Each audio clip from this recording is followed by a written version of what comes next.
De retour pour cette troisième partie, toujours avec Pierre Jovanovic, c'est le sprint final. On va prendre des questions du public. Bah, la première question, c'est vrai, sur Nicolas Van Rensburg, tu m'as dit, bon, on ne connaît pas. Non, ça serait intéressant que monsieur Joe Guillain nous dise ce que c'est, parce que peut-être qu'il a fait des prophéties sur une chute économique, sur un effondrement économique, ça c'est possible. Hein. D'accord. Je me demande même si c'est pas un voyant sud-africain. Il me semble avoir entendu parler de lui. Oui, c'est ça. Je crois que c'est un grand médium sud-africain qui avait annoncé à l'avance l'élection d'un président noir. Ah, genre oui. 50 ans avant. C'est ça, oui, il avait dit le mec, il avait vu tout le... Voilà. Du Sud Je ne sais pas s'il a parlé d'un effondrement économique ou pas. Si Joe Guillain, s'il peut nous remettre un message là, comme ça on pourra donner la suite. Voilà. Alors on me dit l'analyse à faire sur la situation des banques italiennes et allemandes. On l'a fait. T'en as parlé. On l'a fait. C'est catastrophique. Il avait posé sa question avant de toute façon de 21h. Mais effectivement, c'était catastrophique cette situation italienne, allemande. C'est la Deutsche Bank, la Commerzbank sous pression. Alors on me dit retour au réel dans le domaine financier avec des monnaies indexées sur le réel. L'or ne signifierait-il pas ces ruines de l'Occident et la fin de son hégémonie et de sa prospérité? Ne sommes-nous pas en train de cracher dans la soupe en espérant un tel retour au réel, puisque l'Occident c'est nous? Il demande si effectivement ça va pas nous plonger dans la ruine, l'Occident. Non, au contraire, je veux dire... C'est ce qu'on disait tout à l'heure, alors il a dû prendre ça en cours. Non, il a pris ça au début. Voilà, parce que on voit que toute la période du standard or, c'est la plus belle période de l'Europe. C'est ce que j'ai dit tout à l'heure. Venise, Florence, Paris, tous les plus beaux monuments ont été montés sous le standard or. Et au contraire, la raison pour laquelle les Américains ne veulent pas revenir à l'or, c'est parce que c'est l'Europe qui a le plus d'or. Évidemment. Et eux veulent maintenir l'hégémonie du dollar, ils veulent nous maintenir en esclavage. Mais ils ont fait quoi de leur or, les Américains? D'abord, il faut savoir que l'or qui est à Fort Knox, c'est le professeur Antal Fekete qui montre ça dans son livre Le retour au standard or, que c'est majoritairement pas du 14 carats. Non, c'est mélangé avec du... C'est pas du 24 carats. C'est pas du 24 carats, mais ils l'ont mélangé avec un autre métal. Et ils ont essayé d'arnaquer la Bank of England, ils ont essayé d'arnaquer... Ils leur ont refilé de l'or sale, on va dire ça comme ça. Et dans mon livre 666, vous avez même des documents de la Bank of England où les essayeurs se plaignent. Ils se plaignent que les Américains essaient de les entuber avec des mauvais lingots d'or. C'est absolument énorme. Il faut savoir parce que là, toute la génération qui nous regarde, il faut savoir qu'à partir des accords de Bretton Woods, donc 1945-46, jusqu'en 1971, tout pays qui avait des excès de commerce extérieur en dollars, il lui suffisait de renvoyer ces dollars aux États-Unis pour que ça soit remplacé par des lingots d'or. Et donc de 1945 jusqu'en 1960, pendant 20 ans, et c'est comme ça que les Américains ont progressivement perdu tout leur stock d'or. Alors, rajoutez là-dessus la guerre du Vietnam, et c'est là où ils ont commencé à faire massivement la planche à billets, et ils avaient plus d'or. Dès les années 1965-66, si vous regardez les archives de la CIA, les ordres qui étaient donnés aux chefs de station de la CIA, c'était empêcher les pays d'échanger leurs excédents de dollars contre des lingots d'or. Non, gardez le papier, voilà. Donc, c'est ce que je dis. Les Américains veulent maintenir l'Europe en esclavage et ils veulent nous braquer tout l'or. C'est tout ce que je montre dans le livre 666. Là, j'encourage... c'est Joe Guillain d'ailleurs, c'est le même, d'accord. Lisez mon livre 666. Là, vous en apprendrez infiniment plus sur l'or. Voilà. D'ailleurs, je remercie tous les lecteurs de Méta TV, enfin les métaspectateurs, parce que mon livre 666, là, on va vers les 40 000 exemplaires. D'accord. Sans télé nationale, sans radio nationale. Voilà. Et les gens me disent que là, ils se prennent une claque, quoi. Voilà. Alors, on me dit, que pense l'invité, monsieur Jovanovic, du DTS-SDR? Cela signifie-t-il la fin du dollar? Ne risque-t-on pas les mêmes dérives qu'avec le dollar?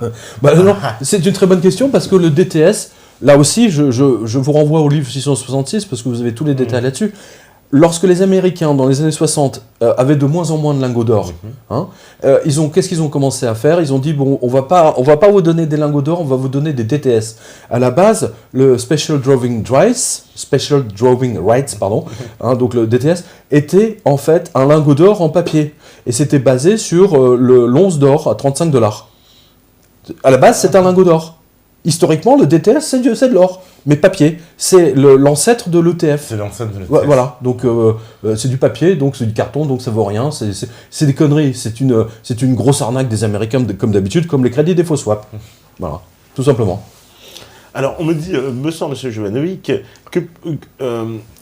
il me semble que vous êtes en faveur du retour à l'étalon or, ça c'est clair. Cette option me paraît... Avec la pluie d'or là qu'on a eue. Cette option me paraît être à l'encontre de l'augmentation de la population, de la productivité grâce à l'innovation technologique, étant donné que l'or existe en quantité limitée. Comment peut-on conjuguer ces deux paramètres? Parce qu'il dit, quand on va garder la... la question est pertinente, c'est une question qui revient souvent. Et moi aussi on me l'a dit, on me dit, mais si on a notre stock d'or, on émet, on va dire, la quantité de monnaie. Comment croyez-vous qu'il faisait en 1900 c'est la question. En 1900 il produisait, non? Enfin, moi j'imagine. Non, en fait, le rôle des banques à l'époque, c'est que, par exemple, on va dire pour la construction de la Tour Eiffel, voilà, Eiffel donc, avait, on va dire, une certaine richesse qui était considérée en or. Ou quelqu'un d'autre, peu importe, on s'en fout. Donc, quand il payait un fournisseur, par exemple pour acheter de l'acier, il le payait pas en lingots d'or. Il écrivait un chèque, un billet à ordre, peu importe, mais c'est un chèque. C'est un chèque en disant voilà, ce chèque c'est tant de francs or, parce qu'à l'époque on était en francs or, c'est pour ça que ça s'appelle francs or. Voilà, je fais un chèque de 100 000 francs or à Métallurgie SA. Et ce billet, ce chèque était validé. C'était un chèque certifié, garanti en lingots d'or par une banque XYZ, peu importe. Lorsque le métallurgiste recevait ce chèque, lui-même pouvait payer un autre fournisseur avec ce même chèque. Il lui suffisait d'endosser. Donc personne n'avait la quantité d'or. Ils n'avaient pas besoin de se balader avec... Mais ça correspondait à du réel. C'est-à-dire mon chèque ça correspond du réel. Voilà. C'était bien du réel. Et tout réel. le principe, jusqu'en 1914, on était sur le standard or. Il faut le savoir. Je veux dire, vos arrière-grands-parents ont connu ça. C'est quand même pas compliqué. Florence, tous les banquiers florentins, etc., ils avaient de l'or. Regardez, qu'est-ce qui fait la gloire des Rothschild, de la banque Rothschild? C'est pas la banque à Londres. C'est parce que Rothschild était un essayeur. Il fabriquait des lingots d'or. Pendant des dizaines, quasiment pendant un siècle, ils ont fabriqué des lingots d'or, ça s'appelle les lingots d'or Rothschild. Et aujourd'hui, dans le monde de l'or et de la banque, enfin surtout de l'or, si vous avez un lingot Rothschild, il vaut beaucoup plus cher que les autres parce on considère qu'il porte chance. Donc tous les gens hyper superstitieux recherchent les lingots d'or Rothschild. D'accord. Voilà. Et c'est ce qui a fait la gloire de la banque Rothschild à Londres. C'est les lingots d'or, c'est pas les billets de banque. Ça veut dire que avant 1914, l'État qui préparait son budget, il ne pouvait pas émettre plus de monnaie que la quantité d'or qu'il avait à sa disposition. C'était le principe. C'est ce que dit exactement De Gaulle dans sa conférence de 1966. Il n'appartient qu'aux Américains d'imprimer autant de billets de banque qu'ils veulent. Voilà. Et c'est pour ça que De Gaulle, et je suis comme De Gaulle, je préconise le retour au standard or. De Gaulle dit dans sa conférence de presse, il nous faut revenir au standard or. J'invente rien là. Je veux dire, De Gaulle quand même, mais c'est autre chose, hein, c'est vraiment, il était au courant de tout. Hein. Bon, on ne peut pas l'empêcher de lui dire qu'il n'était pas visionnaire, parce qu'il avait compris beaucoup de choses. Comme Adolphe Thiers. Comme Adolphe Thiers. Alors, on me dit, que pensez-vous des monnaies locales complémentaires? Voyez-vous dans ces monnaies basées sur les économies une alternative crédible à notre système capitaliste actuel? Non. Je vois là-dedans une arnaque. Ah ouais. Je vais vous expliquer l'arnaque. La monnaie locale, c'est exactement comme quand vous emmenez vos enfants au parc d'attractions. C'est-à-dire, vous arrivez au parc d'attractions et on vous dit, vous ne pouvez pas payer les manèges avec... On vous est obligé d'acheter des tickets. Des tickets. Hein, et bien sûr, vous avez toujours un nombre impair de tickets. Ce qui fait que quand vous sortez du manège, soit il vous reste toujours un ticket que vous ne pouvez pas utiliser, donc vous êtes obligé d'en racheter d'autres. Parce que bien entendu, vous n'allez pas aller tout seul voilà, bon, évidemment. Et donc c'est une arnaque, voilà, c'est purement une arnaque. Pour moi, la monnaie locale, j'y crois pas du tout. Voilà, c'est clair, net et précis. C'est encore pire que la monnaie papier, je dirais. Oui, c'est encore pire. Ouais. Parce que j'ai vu qu'il y a des initiatives un peu partout en France. Hein. J'ai vu à Nantes, pour les arnaques, il y a toujours des candidats. Non, mais c'est bon. Les mecs, ils partent dans un bon sentiment en disant voilà, on va sortir du système financier. Mais qu'est-ce qu'ils font sinon utiliser le même système en pire? Est-ce que certaines monnaies locales ont une durée minime c'est un peu comme une conserve, c'est-à-dire au bout de 6 mois, vous pouvez plus l'utiliser. Ouais, ce qu'on appelle la monnaie fondante. Ouais, voilà, je sais pas, enfin bon, il y a plein de trucs. Hein. Alors, on me dit, la faillite du système financier est-elle volontaire et programmée? La classe dominante prépare-t-elle un nouveau plan d'assainissement des populations via l'argent virtuel? On en a parlé tout à l'heure. Ou bien on a parlé de Backmasters, hein, voilà. Où cette classe dominante, elle-même dépassée par les événements, ne sait plus comment manipuler les chiffres pour maintenir ce système. C'est très pertinent ce que dit c'est Boris 67. J'aime bien le 67. Pourquoi 67? Il a d'Alsace. Oui, il a d'Alsace. C'est un Alsacien. Voilà. Non, mais c'est bon. Ouais. Parce que c'est vrai qu'on se demande, est-ce qu'il maîtrise vraiment? Parce que non, il maîtrise pas vraiment. Moi, je l'ai vu en écrivant Black de Sarkozy à Davos où il dit oui, c'est une maison de fous. Ils se revendent les trucs entre eux. Enfin, il décrit vraiment le système. Et c'est Jamie Dimon, hein, il avait posé la question. Ouais. Et il s'en est pris à Jamie Dimon. Et quand il est rentré justement de Davos, il avait lu le bouquin sur Black Masters. C'est là où j'ai reçu sa lettre 3 jours après, parce qu'il s'est pris la tête. Parce que ce que vous n'avez pas vu, c'est ce qui s'est passé en dehors. Davos, ils se sont vraiment pris la tête. Ils sont vraiment... Ouais. Et Jamie Dimon, qui s'adresse à Sarkozy, qui est quand même le président de la France, le mec, il s'adresse comme s'il était un épicier en bas de la 5e avenue de New York, quoi. Toi, t'as moins que rien, toi. Moi, je suis le patron de la JP Morgan, toi, t'es un Sarkozy, t'es un nain. Non, mais c'est Sarkozy. C'est drôle. Ouais. Et Sarkozy a vraiment pété un plomb. Il a pété un plomb, voilà. Et il est génial. Quand il pète un plomb, il est génial. Oui. Et dans cette vidéo, il a été excellentissime sur cette vidéo. C'est la seule, rare fois où je l'ai vu vraiment génial. Parce que c'est la seule... Moi, c'est un petit peu de discours de vérité sur le système financier. Mais je crois que c'est à ce moment-là qu'on avait fait une première vidéo ensemble. C'est dans ces eaux-là. C'est dans ces eaux-là, tout à fait. Mais parce que ce discours était symbolique, très très symbolique.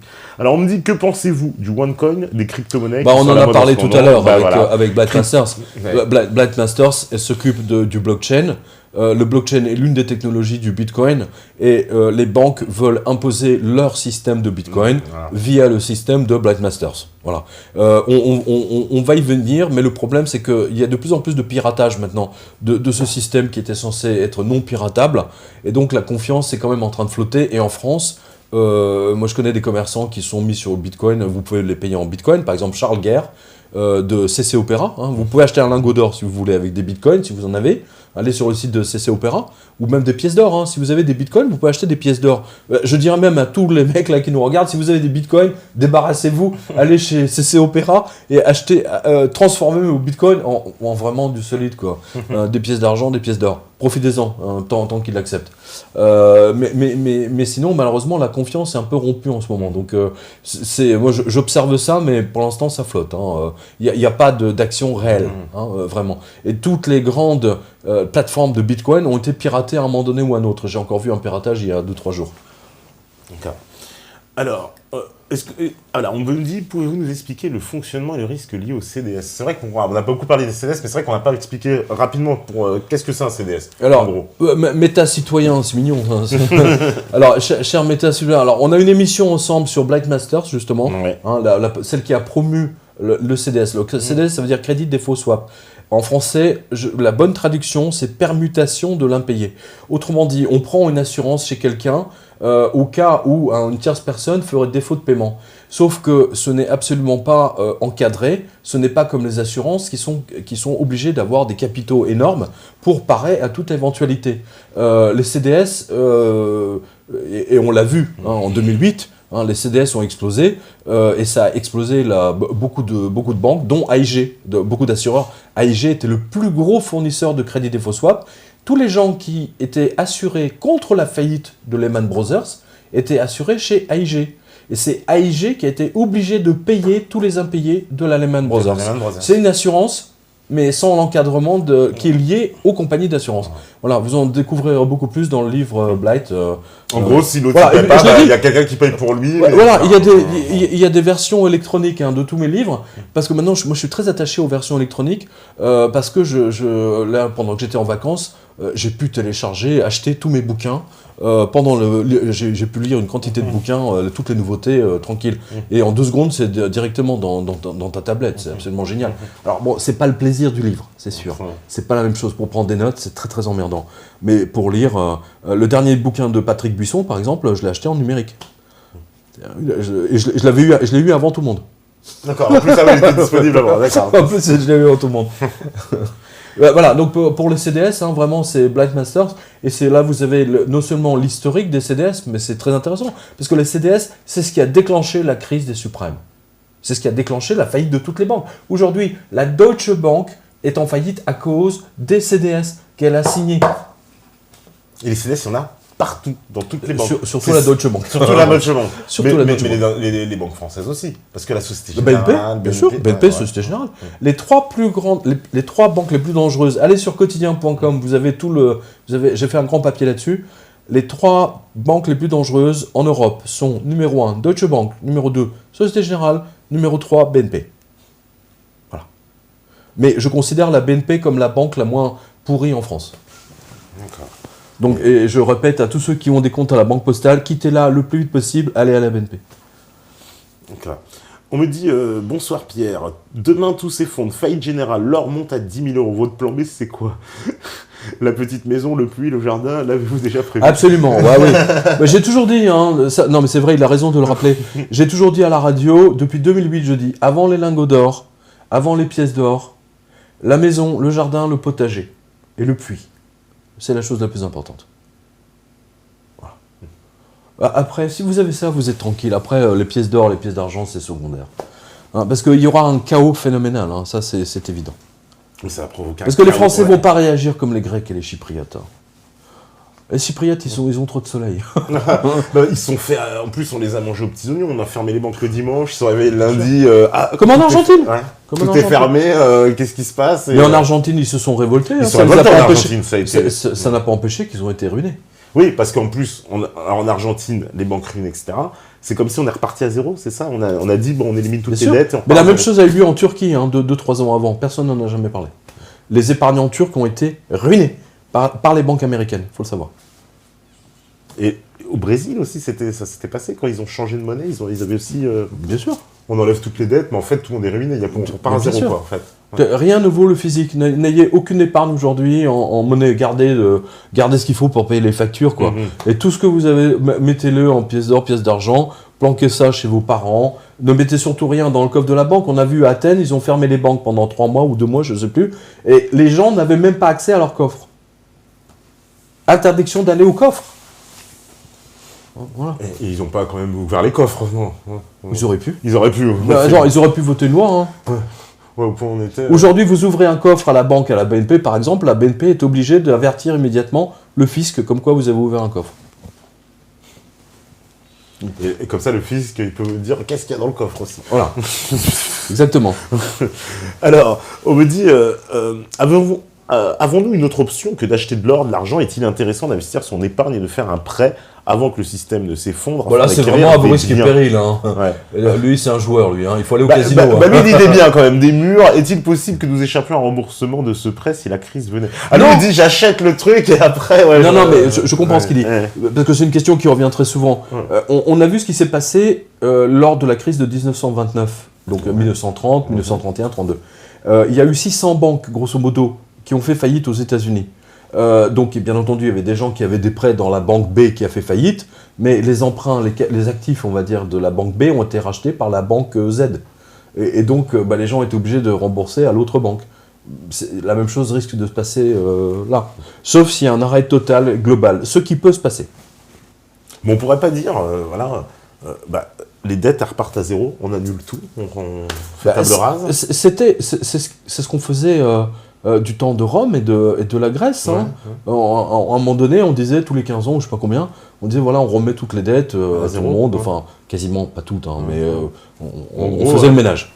L'Allemagne, ce qu'elle a fait après la guerre, après la Seconde Guerre, l'année zéro, non, c'est pas ça, ils ont dit, en gros, ils ont tous... Non, l'Allemagne, elle a été obligée de rembourser les réparations de guerre. Elle a remboursé les réparations de guerre, mais ils ont pas... Avec la monnaie de singe. Avec de la monnaie de singe. Bravo. C'était le grand banquier central allemand, Schacht, qui avait organisé le truc. Et de toute façon, ils ne pouvaient pas rembourser, donc ils ont fait tourner la planche à billets. Ça a donné Weimar. D'accord. Mais après la Seconde Guerre... Vous savez, la fameuse chanson, la fameuse chanson des années 20, Welcome, Willkommen, bienvenue, il y a eu une comédie musicale là-dessus. Ça, c'est typique de ce qui s'est passé dans les années... tous les artistes qui ont foisonné parce que l'argent ne valait plus rien, donc il fallait tout dépenser tout de suite. Et donc les gens passaient leur temps à s'amuser dans les cafés, dans les restaurants, dans les boîtes de nuit. C'était incroyable. C'était vraiment incroyable. L'argent ne valait plus rien. Les gens vivaient au jour le jour quasiment. Les fameuses années folles. Oui, les années pas si folles que ça. Mais on veut nous les présenter comme les années folles. On veut nous les présenter comme ça. Mais c'est les années les plus folles pour ceux qui avaient de l'argent. Hein, mais pas pour ceux qui... Toutes les aristocrates viennoises qui se sont prostituées aux paysans viennois pour avoir quelques œufs ou un poulet, hein, pour eux, c'était pas la joie. C'était, voilà, on peut pas considérer que c'était des années folles pour ces gens-là. Parce que oui, mort aux pauvres, comme on dit. Hein. Et cette crise en 1929, parce qu'à part des États-Unis, elle touche l'Europe, mais tout le monde est touché, même par exemple l'Amérique du Sud, tout le monde. Tout le monde. Il y a eu un retrait des capitaux, toutes les banques ont fermé les robinets, tout le monde. Ça a été global. Et c'est déjà ça. L'Amérique du Sud un peu moins, mais l'Europe gravement. Parce que ça a donné la faillite, on en a parlé tout à l'heure, la fameuse Kreditanstalt qui a amené Adolf Hitler au pouvoir. Parce que ça veut dire que la faillite, la situation de la crise économique de 29, c'est déjà du... J'ai mis à taper dessus, il y a plein d'or qui sort. C'est la tête à John Lowe. Attends, bouge pas. Non mais c'est drôle. C'est déjà du système, parce que lui s'appelle le système. Tout système à papier-monnaie, c'est du John Lowe. C'est déjà du John Lowe. Regardez, on va le montrer aux spectateurs. Voilà. Je sais pas si on peut faire un plan fixe sur la caméra là. Oui, on va le voir. Ah bah on le voit. Allez. On le voit bien là ? Là, c'est là. Non, ici. Voilà. Pardon, excuse-moi. Voilà, on le voit bien là. Voilà. Regarde, John Lowe, il y a une pièce de théâtre qui circule aujourd'hui avec Laurent Deutsch. Oui, Laurent Deutsch, Stéphane Guillon, ouais. Voilà, Le Système, ça s'appelle. C'est le système John Lowe. Ouais. Ils n'ont pas osé mettre John Lowe, je sais pas pourquoi. Le pouvoir et l'argent, c'est le numéro de Nouvel Observateur. Ils ont mis John Lowe, le baron Rothschild, Greenspan, etc. et Blind Masters à la une. À la une, ouais. Incroyable. Attends, je crois que j'ai perdu mon micro. Ah, t'as perdu mon micro, ouais. On va récupérer. Hop. Attends, je vais le tenir. Ça va être plus simple. Voilà. En dessous, il y a un film qui a été fait par Arte. Là, je vous encourage à regarder ce film parce que vous l'avez sur le replay d'Arte ou peut-être même sur YouTube. Et il y a même un dessin animé canadien sur John Lowe, sur l'invention de la monnaie de singe. Mais là, en régie, est-ce que vous pouvez nous passer Sympathy for the Devil des Rolling Stones ? Parce que c'est John Lowe. D'accord, on le mettra... la chanson de Mick Jagger, ouais. C'est... parce qu'il avait lu Le Maître et Marguerite de l'écrivain russe Bulgakov, et dans ce livre, il y a la scène où le diable arrive, et il fait tomber des billets de banque sur les spectateurs dans un théâtre russe, et les gens sont hyper contents, etc. Et quand il sort du théâtre, tout disparaît. Et c'est exactement comme dans le film La beauté du diable de René Clair avec, je sais plus, je crois que c'est Philippe. Il faut le remettre sur il faut le remettre, d'accord. Ouais, bah oui, ça glisse. J'arrive pas à le coincer, il manque un bout là. Alors, attends. Non, voilà, parfait. Si, ça devrait le faire. Ça devrait le faire ? Ça devrait le faire. Normalement, la régie de Faracine, c'est bon. Voilà, là ça devrait le faire, voilà, ça devrait tenir. Voilà, donc John Lowe est plus que jamais. Si tu veux passer en régie, mais juste de 20 secondes, l'air de la Castafiore quand elle chante. Oui, la Castafiore. Quand elle chante l'air des bijoux, c'est un écho de John Lowe. C'est le Faust de Gounod. L'air de bijoux. Mais ça veut dire que c'est l'élite qui est un peu au courant de ça quand même. Les gens, c'est pas n'importe quoi pour faire ce genre de référence. Bien sûr que l'élite est au courant. Je suis le seul journaliste qui informe les Français sur les systèmes financiers. Voilà. Et d'où ma censure sur Facebook et surtout sur Wikipédia. Pourquoi on m'a enlevé mes fiches Wikipédia ? Pour m'enlever toute légitimité, surtout. Ouais, c'est quelqu'un, c'est un amateur. C'est pas un journaliste professionnel. Faut pas croire, il n'existe pas, c'est un petit merdeux dans son coin, quoi. Voilà, c'est ça l'idée. C'est surtout ne pas montrer que mon livre Enquête sur l'existence des anges gardiens, ça se vend depuis 25 ans dans plein de pays, etc., et surtout en France, et que j'ai écrit 12 livres. Et que surtout que je suis journaliste professionnel quand même à la base. Ouais, bien sûr, bah oui. Voilà, mais les gens ne doivent pas le savoir, c'est pour ça qu'ils ont enlevé ma fiche Wikipédia. Alors on me dit, savez-vous quel endroit à New York, après le 11 septembre, ils ont trouvé le plus de débris humains et le toit la Deutsche Bank, un signe du ciel. Il y a surtout aussi, puisqu'il parle du 11 septembre, le fait qu'il y a eu justement de l'or dérobé dans les... Oui. Non, ils ont déménagé 200 tonnes d'or 200 tonnes d'or une semaine avant. Et on a retrouvé un camion aussi dans les sous-sols avec un fourgon blindé justement de transport de fonds, avec les portes ouvertes, etc. Et il n'y avait plus d'or dedans. Mais par contre, ça se voit qu'ils étaient partis un peu précipitamment, quoi. Enfin, là, bon, c'est énorme. C'est absolument énorme. Alors on me dit, que pense M. Jovanovic d'un éventuel abandon du dollar comme monnaie d'échange internationale avec les répercussions que cela pourrait avoir? Les Américains sont pas prêts à ça. Parce que maintenant, il y a de plus en plus de pays qui payent avec autre chose. Par exemple, il y a tout un tas d'accords qui sont passés en ce moment avec les Russes, où les Russes payent. Ils veulent se passer du dollar, ils l'ont annoncé officiellement. Les Chinois, les Chinois, les BRICS, quoi. Voilà, mais c'est surtout au niveau du troc. Parce qu'en fait, au-dessus de ça, vous avez le troc. Par exemple, les Russes vont vous livrer, je sais pas, on va dire 200 millions de dollars ou d'euros de pétrole. Ils vont matérialiser ça sur le papier en monnaie locale. Et ça s'arrange comme ça. Les premiers à signer cet accord avec les Russes, je crois que c'était même la Serbie. Et tous les autres pays ont signé. Moi, je pense qu'il n'y a aucune conséquence. On s'en fout de vendre de l'or. On s'en fout. Ça n'a aucun intérêt. Ça n'a aucun intérêt, mais c'est-à-dire que les Américains... C'est-à-dire tous les mecs qui ont leur matelas rempli de dollars, eux, ils vont pleurer, c'est sûr. C'est tous ces mecs qui n'ont pas transformé leur dollar en physique. En physique. On revient toujours à ça, hein. Tu as remarqué On revient toujours à ça. Ils vont se faire avoir. Particulièrement les pays pétroliers, puisque c'est eux qui ont beaucoup de réserves en dollars. Bien sûr. Mais que font les pays pétroliers en ce moment ? Ils ont tout diversifié. Ils ont acheté toute la France, l'Espagne, l'Italie. Marbella, par exemple, la ville de Marbella en Espagne, elle appartient aux Saoudiens. Les Saoudiens, oui. C'est incroyable.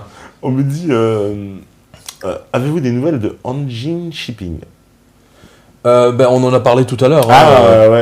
Ils sont toujours en faillite. En ce moment, ils essayent de simplifier, effectivement, de ventiler les marchandises, mais c'est très très difficile. C'est un vaste capharnaüm, pour rester poli.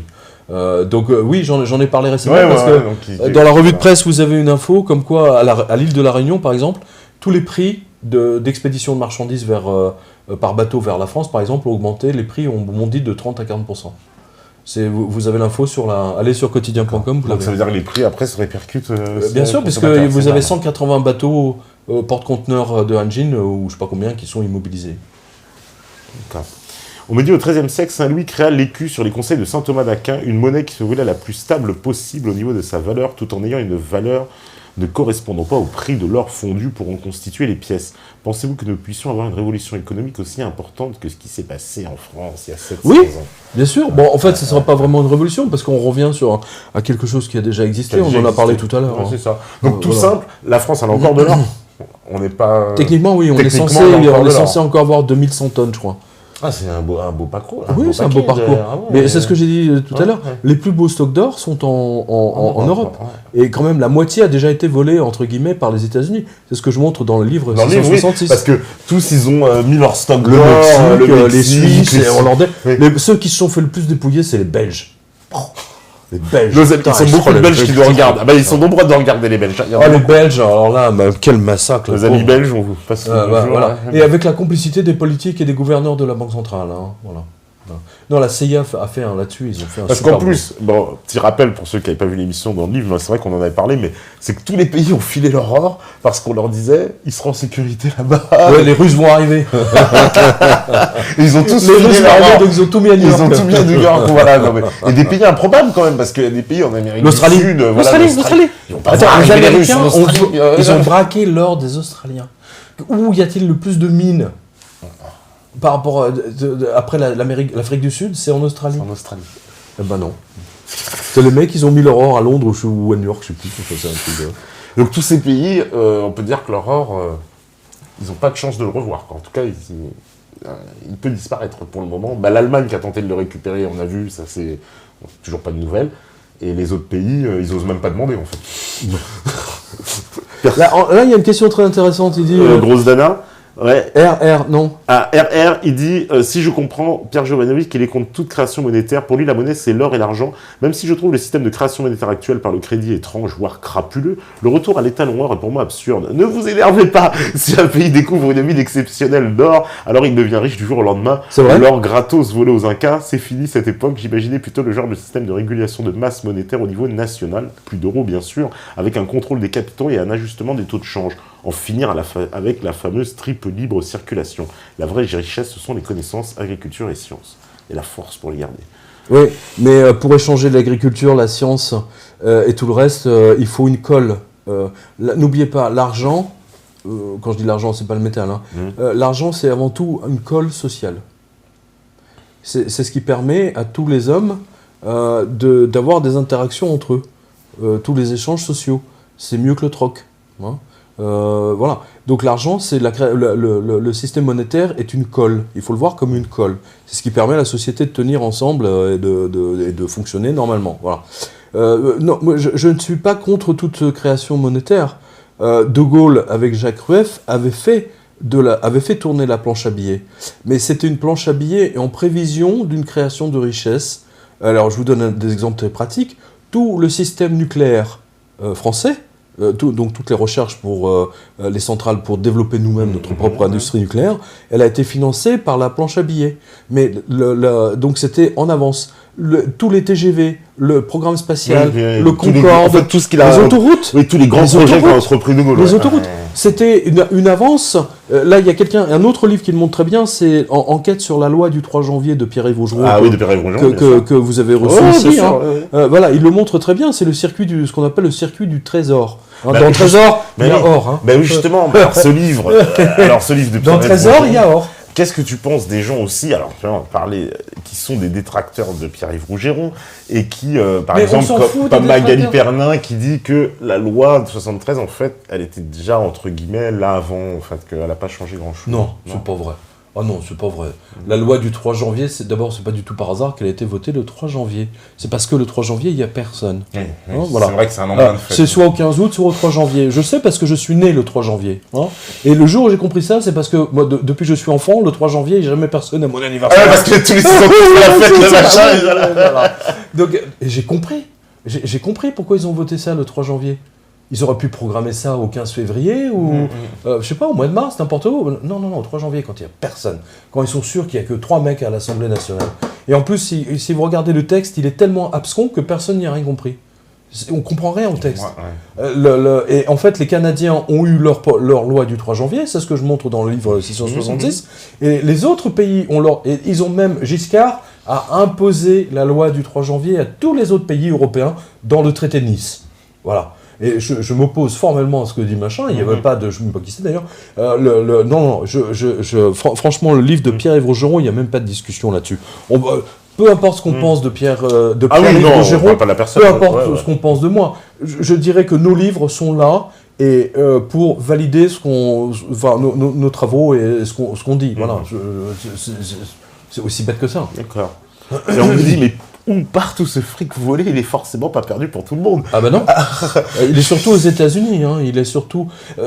C'est quoi la Fed, c'est un inspirateur en fait, c'est eux qui. Non. Ce sont les familles, les grandes familles américaines, ce 0,001% qui possèdent quasiment la moitié des richesses aux États-Unis. C'est un peu comme le principe de 200 familles. Ouais. En France. Ouais. C'est le même principe. Hein. Voilà. C'est le même principe et ces 200 familles. Je sais pas, moi je sais pas, j'aurais 20 millions d'euros sur mon compte, ça va, ça me suffit, j'ai pas besoin de plus. J'ai assez pour assurer pour moi, pour mes enfants, etc. On peut pas faire des prévisions sur deux générations. Mais eux aussi, les anglo-saxons, ils considèrent que plus tu as de l'argent, plus tu es béni par Dieu. Le Dieu protestant, hein, voilà. Donc les mecs, quand ils ont $1 milliard, ils en volent 2. Quand ils ont 2, ils en volent 10. Quand ils ont 10, ils en volent 20 milliards. Et ensuite, c'est des trilliards. Quand vous regardez le classement des fortunes américaines, c'est plus en millions, c'est en trilliards maintenant.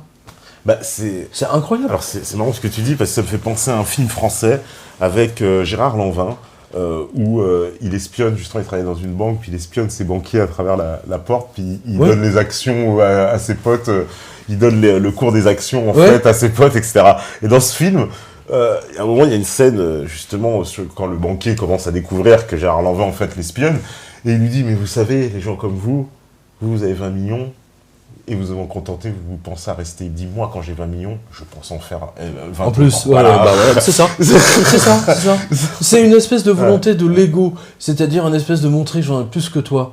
C'est à la limite ma bite est plus grande que la tienne, tu vois, c'est un peu ça. C'est un peu l'idée, hein. Je sais pas, enfin bon, chacun voit midi à sa porte, comme on dit. Moi j'estime que passer une certaine fortune, c'est le principe des Scandinaves, hein. Les Norvégiens, les Danois, ils sont plus dans... Eux, ils imposent à 70% tous les milliardaires. Voilà. Oui. Eux, voilà. Le problème est réglé avec les Danois et les Norvégiens. Mais c'est une forme de pensée très spirituelle et très typique aux protestants. Alors que chez les catholiques, on n'a pas le droit de parler d'argent. L'argent, c'est sale. C'est un peu hypocrite. Mais c'est extrêmement hypocrite. Et en fait, c'est le plus teigneux. Les catholiques, dès qu'il s'agit d'argent, c'est le plus teigneux. C'est derrière votre dos, c'est... Alors que les protestants, on parle ouvertement. Bien sûr. Comme aux États-Unis, on affiche les salaires dans les entreprises. Bien sûr. Alors dans en France, on ne peut même pas demander à quelqu'un combien il gagne. C'est très tu t'es payé? Je sais pas.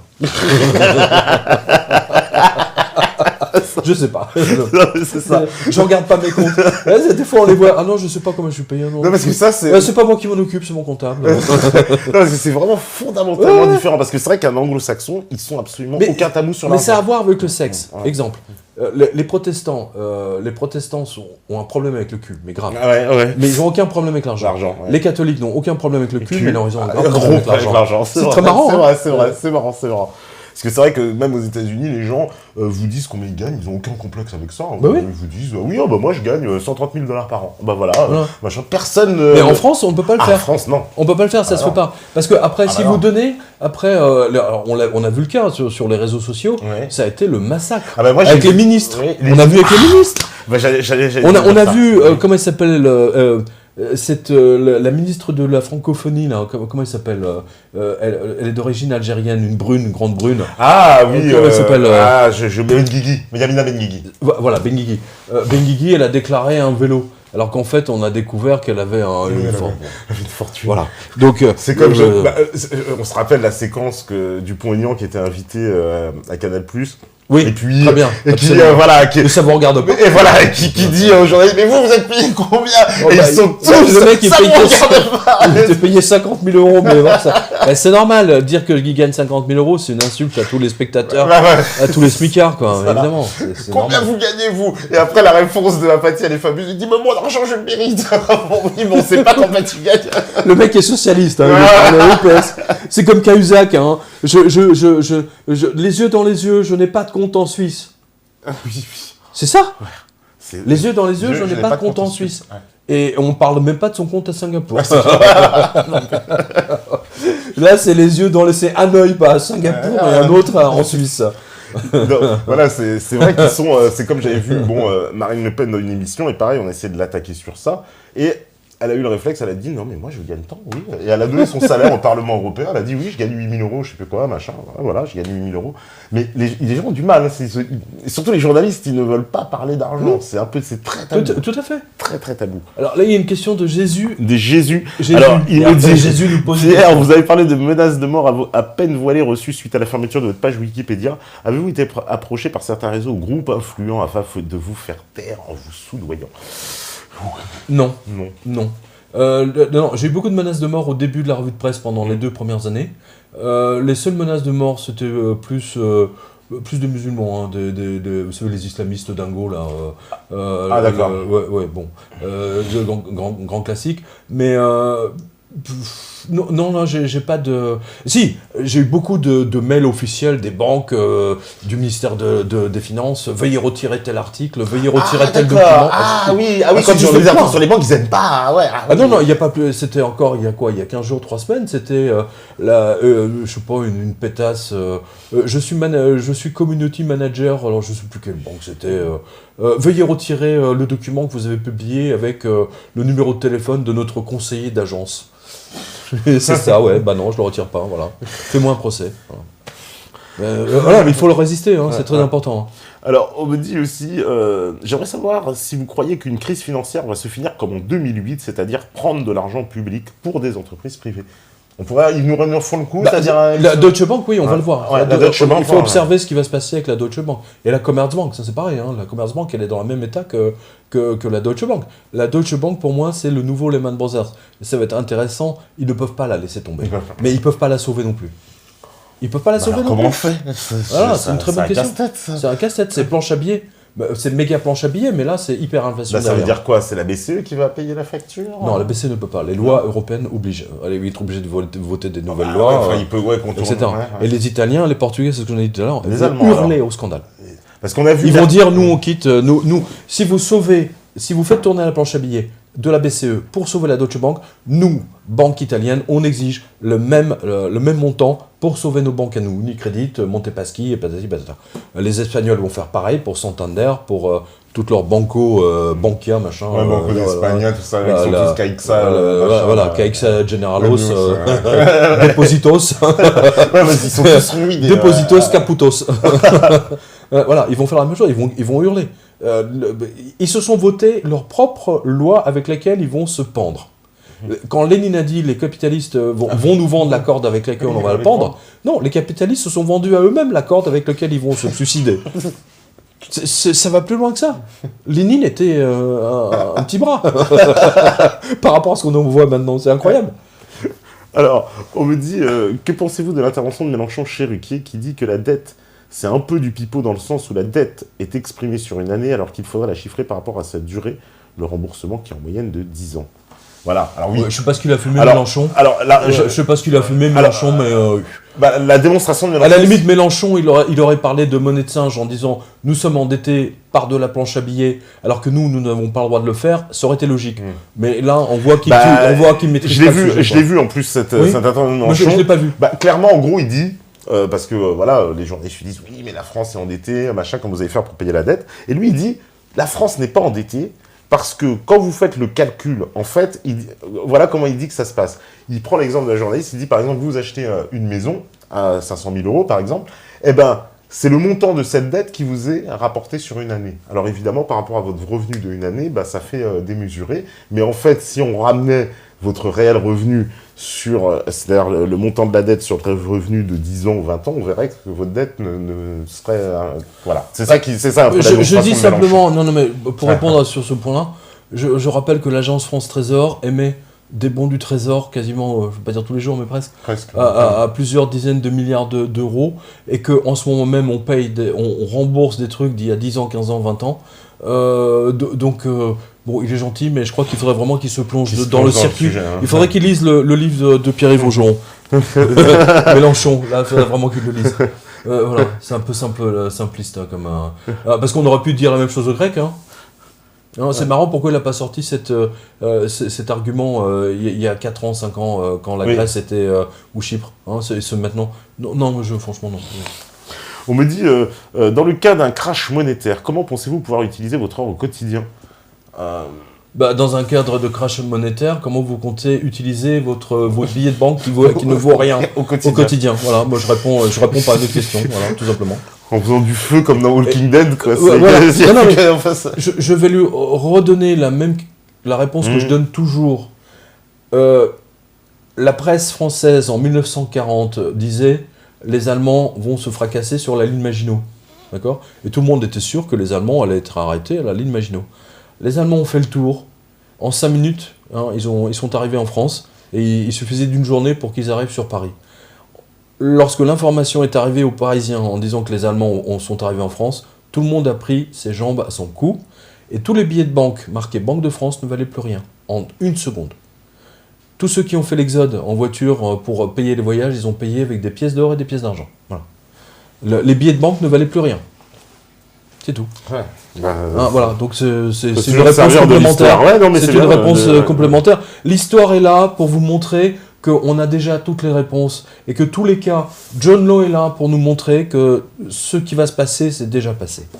Alors, jamais 203, c'est ce que je répète. Question intéressante, on me dit que se passera-t-il pour les personnes ayant contracté un crédit immobilier si leur banque fait faillite ? Mais on a répondu tout à l'heure.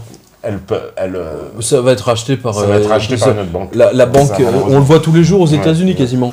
Tous les mois. Émilie, elle s'en sortirait bien, je dirais. Non, mais moi, mon crédit, il saute, je serais tranquille. C'est une question qui revient oui, très constamment, souvent. oui, j'imagine, bah oui. C'est une question qu'on me pose régulièrement. Voilà. Donc, bon. Ouais, c'est sûr, ouais. Je réponds la même chose.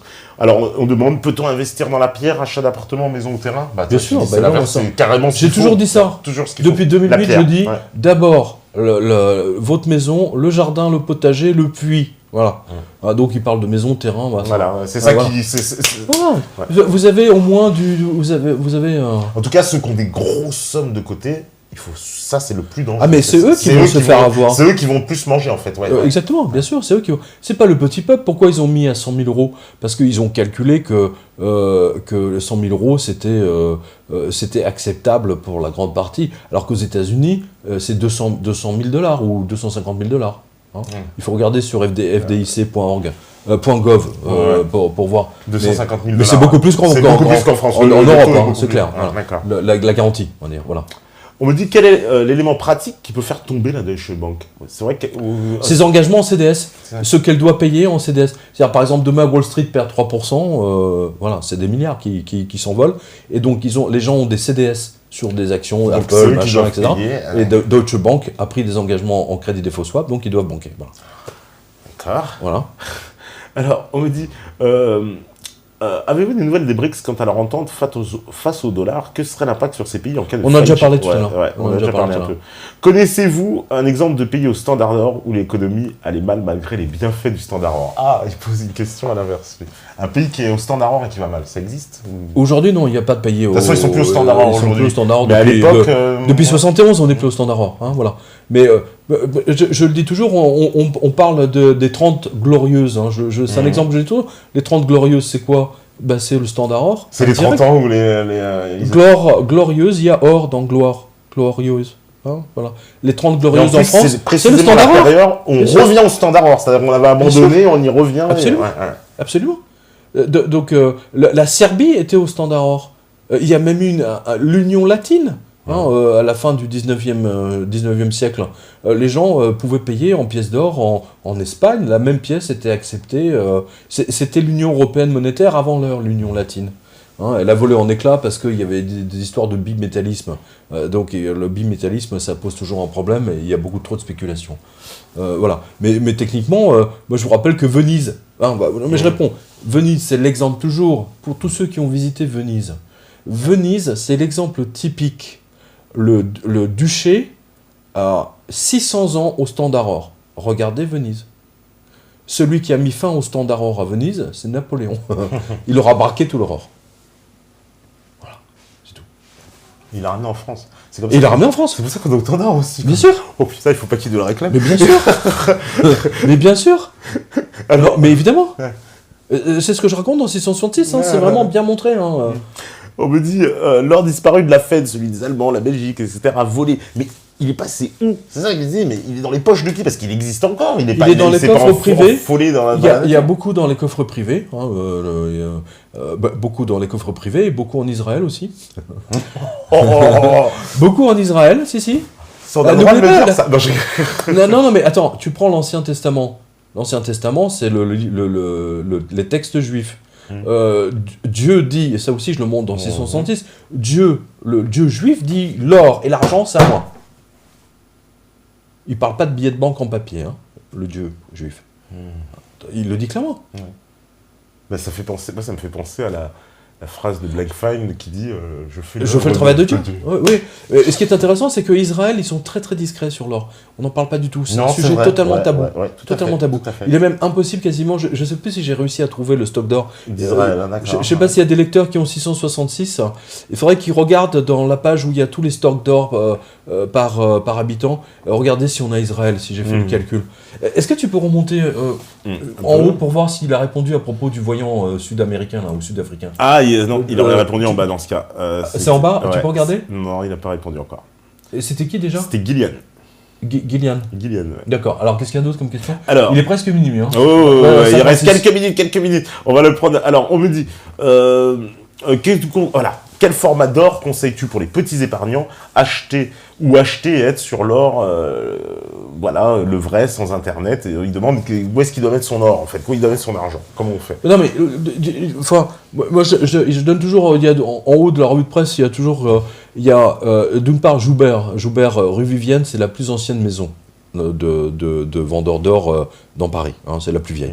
Donc là-bas, moi je suis pas pour le coq ou le Napoléon, je suis pour les pièces, les Maple Leaf, les pièces américaines, les Krugerrand, etc. Parce que c'est de l'or, c'est des petits lingots d'or, c'est des petits lingots d'or, voilà. Le Krugerrand est typiquement le petit lingot d'or. Alors que les pièces, les coques, etc., elles sont ternes. Enfin, je sais pas. Mais c'est une question de goût. Moi, j'aime beaucoup. Et moi, je conseille vraiment des pièces d'argent. Ça, c'est le truc. Parce que quand l'or va monter, l'argent va monter encore plus. Argent métal. Et en plus, le professeur Fekete, lui, conseille d'avoir autant d'argent métal, mais en petite quantité. Parce que dit, en cas d'arrêt du système financier, vous n'allez pas descendre à la rue, payer votre épicier avec des pièces d'or. Hein. Sinon, vous allez vous faire massacrer. Donc, il faut y aller mollo avec des pièces d'argent. D'accord. C'est ce qui s'est passé en Hongrie, hein. Parce que ça, c'est l'histoire aussi qui nous l'enseigne. Les gens, quand il y a eu un arrêt du système financier, la Hongrie a connu le record de l'inflation. Eux, ils étaient à 2 millions de %. Ah ouais. Enfin, en quelle année ça, la Hongrie? Je crois que c'est en 43, 44, enfin, un truc, le Tango, ça s'appelait. De tête, je vous le dis, hein, le Tango, ou un truc comme ça. Et en fait, bon, les gens n'utilisaient pas ces billets, donc ils payaient en pièces d'argent et en pièces d'or. D'accord. Voilà. C'est impressionnant. Alors, allez, les dernières questions. On me dit, j'aimerais savoir si Pierre Jovanovic a lu La Guerre des Bonnets. Bah, il l'a dit tout à l'heure. On a parlé tout à l'heure. Il a parlé tout à l'heure. La planche, allez, j'en sélectionne une. Pensez-vous qu'il est préférable d'investir dans l'argent? Bah oui. Je viens tu viens de le préciser. Oui, en plus, moi je suis très pote avec Max Kaiser. Hein, donc, oui, en plus, Max Kaiser, tu fais des interviews avec lui. On me dit... le 3 janvier était un mercredi, beaucoup de gens ont dû faire le pont. Ah oui, c'est vrai que... évidemment. Ça confirme. Et c'était un mercredi, beaucoup de gens font le pont, évidemment. Ouais. Alors, on me dit, quand l'euro va se casser la figure, comme cela était prévisible, que va-t-il se passer pour les monnaies qui en dépendent, comme le franc CFA? Ça, c'est une question. Non, le franc, enfin, ça sera affecté, mais le franc CFA va se réindexer. Il va se réindexer, on a eu le même cas. Là, j'ai une réponse très précise. Regardez ce qui s'est passé au Liban. Le Liban a appartenu aux Français, ensuite aux Anglais, ou l'inverse, je ne sais plus. Et puis ensuite, c'était quelqu'un d'autre qui avait pris, les Libanais eux-mêmes ont pris le contre. Et donc, leur monnaie dévaluée, été réévaluée, etc. Mais il y avait toujours une certaine valeur, on va dire, intrinsèque. Mais les Libanais, comme les Africains d'ailleurs, ils sont pas idiots. Le Zimbabwe, par exemple, où il y a le roi de la planche à billets actuel, M. Mugabe, tous les Zimbabwéens, je sais pas comment on dit ça, voilà, ils sont passés à l'or. Ils se payent entre eux avec des pépites d'or, etc. Oui, parce que l'argent ne vaut plus rien. Avec un billet de 500 milliards de Zimbabwe, je sais pas quoi. Non mais attends, déjà pour faire le calcul mental pour faire tes courses, déjà tu pètes un plomb, quoi. Ouais. Parce que c'est les trucs, les situations qu'ont connues en plus les pays d'Amérique du Sud. La Yougoslavie. La Yougoslavie, on raconte la grand-mère qui allait faire ses courses et qui se retrouvait avec des billets de 500 milliards, pardon, excusez-moi, du peu, 500 milliards de dinars. Elle va acheter 1 kilo de patates et 1 kilo de tomates. Et le mec, le vendeur comme elle, il se crève les méninges pour savoir sur quel montant ils vont rembourser. Enfin, la monnaie, la monnaie. C'est pour ça que dans les pays... n'importe quoi. Moi qui ai voyagé un peu en Amérique du Sud, ils prennent le dollar partout. Ils préfèrent le dollar à la monnaie locale. Souvent. Mais parce que les États-Unis, vous le savez très bien, ont imposé les gouvernements qui sont en leur faveur dans toute l'Amérique latine. Le Chili, je ne vais pas vous faire la mort de Salvatore Allende, les archives de la CIA sont publiques, c'est la CIA qui a dégommé Salvatore Allende. Kissinger, mais c'est quand même un homme de paix. Aujourd'hui, quasiment tous les pays d'Amérique latine sont pro-dollar, évidemment. Mais rappelez-vous de la mésaventure de l'Argentine. Le peso argentin était... Un peso argentin égale $1 américain. Et du jour au lendemain, quand il y a eu la faillite, quand ils ont fermé toutes les banques, le peso argentin a été dévalué de 60 ou 70%. Les épargnants ont tout perdu. C'était la double peine, voire même la triple peine. On en a parlé au début de l'émission. Voilà, et ça c'était dans les années 80 au Mexique. 2001. 2001 au Mexique. En Argentine. En Argentine, ah oui, ça c'est l'Argentine. Et au Mexique, c'est la grande crise, c'était dans les années 80 comme ça. Pareil. D'accord. Voilà, il est minuit. Eh ben il est minuit. Le marchand de sable, le marchand d'or est passé. Le marchand d'or est passé. Vous allez rejoindre Morphée et nous aussi. Merci Pierre. Dans Morphée, il y a or. En Morphée, il y a or en plus. Et au lit, on dort, vous connaissez la formule. Donc, forcément, merci Pierre. Merci à tous les spectateurs. Vous étiez 1000, hein. Un peu plus, ouais, même encore. Là, il en reste... j'ai pas le chiffre ici, mais il en reste un certain nombre. En tout cas, merci à vous. Merci de nous avoir suivis. Merci à la régie, merci Pierre. Voilà, on me dit bonne nuit. Et en tout cas, on se retrouve vendredi. Et vous saviez bien une chose, c'est que de toute façon, d'ici là, si vous écoutez ce message, c'est forcément que vous êtes la résistance. Ciao. Ciao. Ciao tout le monde.